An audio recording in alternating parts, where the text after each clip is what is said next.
малкото ми братче Джордж. Това е мама прасенце. А това е татко прасенце. Прасенцето Пепа.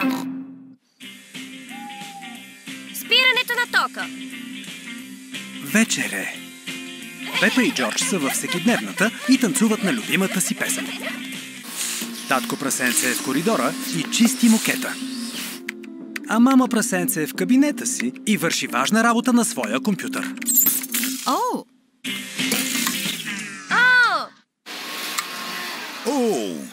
Мамо! Татко! Навсякъде стана тъмно и изведнъж музиката спря. И прахосмокачката ми не работи. И компютърът ми угасна.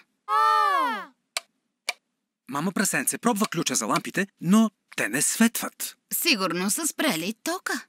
Какво значи това? Ами това е, когато няма електричество.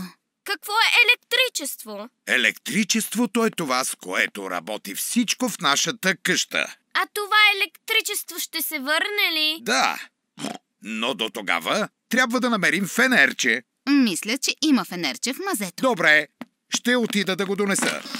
Ще се справиш ли, татко?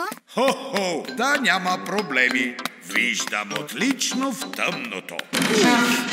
Кой е сложил това тук? Татко, добре ли си? Да, просто долу е тъмничко.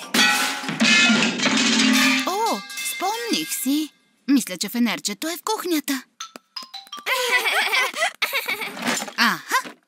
Мама прасенце намери фенерчето. Може ли да държа фенерчето, мамо? Добре. Джордж, виж ме! Пепа прави смешна физиономия. Не се бой, Джордж. Това е Пепа. По-добре да кажем на татко, че фенерчето е у нас. Татко още е в мазето и търси фенерчето. Знам, че е тук някъде. Татко, намерихме фенерчето. За щастие, през цялото време е било в кухнята. Какъв късмет! Хо-хо-хо-хо! Сега остава само да изчакаме да пуснат тока. А кога по-точно ще стане това? Бих казал, че точно след време. Но ние с Джордж искахме да потанцуваме. Сетих се какво може да правим. Можем да гледаме телевизия. Не иска да се включи. Телевизорът също се нуждае от ток. Така ли? Да! Сега какво ще правим? Едно време, когато нямаше телевизия, децата трябваше сами да си измислят игри. Сетих се! Трябва ми един стар кашон. Но какво прави Пепа? Мамо, ще изрежеш ли дупка в този кашон? Защо? Ще видиш. Мама прасенце изрязва дупка в кашона. Готово, Пепа. Благодаря. Сега всички трябва да седнете тук. Джордж, а ти трябва да насочиш фенерчето към мен. Вие гледате новините на прасенцето Пепа с мен, прасенцето Пепа. Пепа си е направила телевизор. Днес целият свят спря да работи, когато спряха токът и цялото електричество изчезна.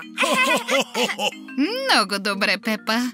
Татко прасенце казва, че няма да пуснат електричеството много дълго време.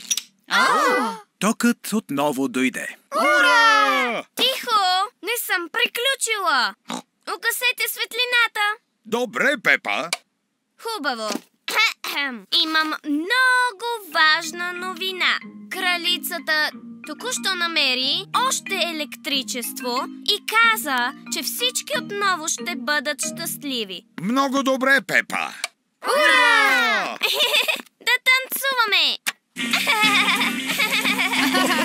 На Пепа и хареса спирането на тока, но се радва, че отново го пуснаха.